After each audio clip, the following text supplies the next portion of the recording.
Did you, like me, grow up in a Christian tradition when you were suspicious of pleasure at best?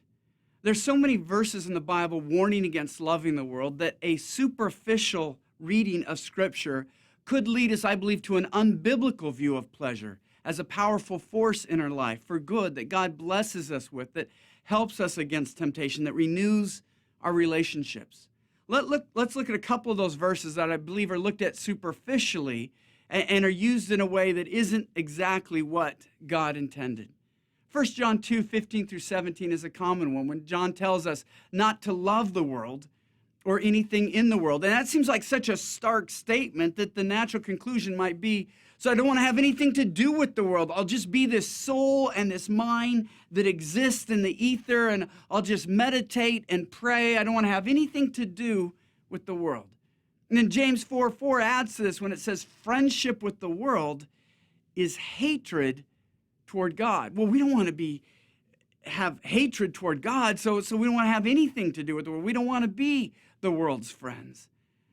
But here's the thing, if that's what those verses really mean, how do we reconcile 1 John 2:15 through 17 with what John wrote in his gospel, chapter 3, verse 16, that God so loved the world? Why would John tell us in his epistle, do not love the world, and in his gospel say, God loved the world? Well, you might think if you're, a biblical scholar, well, let's look at the Greek. Obviously, maybe it's the same word that was translated a different words that was translated in the same way. But in fact, that's not the case. 1 John 2:15 through 17 says, do not love the cosmos. John 3:16, for God so loved the cosmos. And even the verb love is the same word in the Greek as well. Obviously, what is going on here is that John is using the same word, but in two different ways, and that's what happens in language sometimes. In John 3:16, the world is God's creation, as God created the world the way it's supposed to work. And God created the world and called it in Genesis what?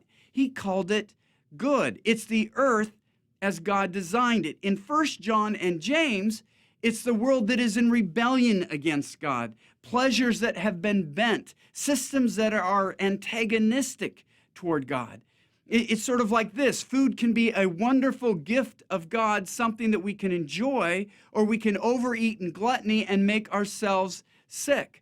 The Bible celebrates wine as a gift from God, or we can use it to get drunk. The Bible celebrates sex within marriage, but warns us not to give way to sexual pleasure outside of marriage. So the world that is good, pleasure that God ordains, is pleasure that is expressed in the context in which God created it to be enjoyed.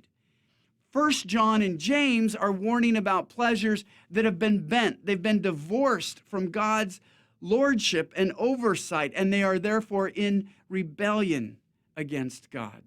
Because not only does John sort of qualify himself with John 3:16, but James qualifies himself from 4:4 in 1:17 when he says, every good and perfect gift is from above, coming down from the Father. So both men understood that there are wonderful pleasures that God provides for us as long as we enjoy those pleasures in the way that God designed us to enjoy them. Where I think we've gone wrong as a church that have missed the power of pleasure in spiritual formation is that we have taken condemnation of loving the world as condemnation of loving the earth.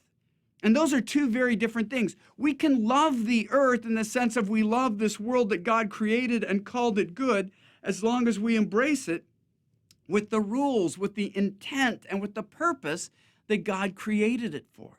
Loving the world is loving the rebellious part, the part that goes against God.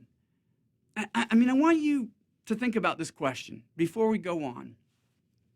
Do you believe that God created us so capable of pleasure? Think about how capable we are of experiencing pleasure. The pleasure of sight, the pleasure of taste, the pleasure of sound and smell and feel and touch. And not just our physical pleasures, but adrenaline pleasures. You get that rush, or intellectual pleasures, doing the Sudoku puzzle or a crossword puzzle. I mean, there's so many different pleasures. The pleasure of laughter. Did God create us capable, neurologically and physically, of so many pleasures just to create an obstacle course? I'm going to make you so capable of experiencing pleasure because I want to know how strong you are at denying yourself all of it. Or did he create us capable of pleasure as a testimony to his goodness and kindness, that he loves us? I think some Christians view pleasure as primarily a temptation, as if somehow they're holier when they resist all pleasure, even the pleasures that God has designed us to experience. I believe those Christians are in danger of getting thirsty, as I was on that run in Houston. I don't believe they'll be able to step away from the button, as we talked about in the first session on this topic.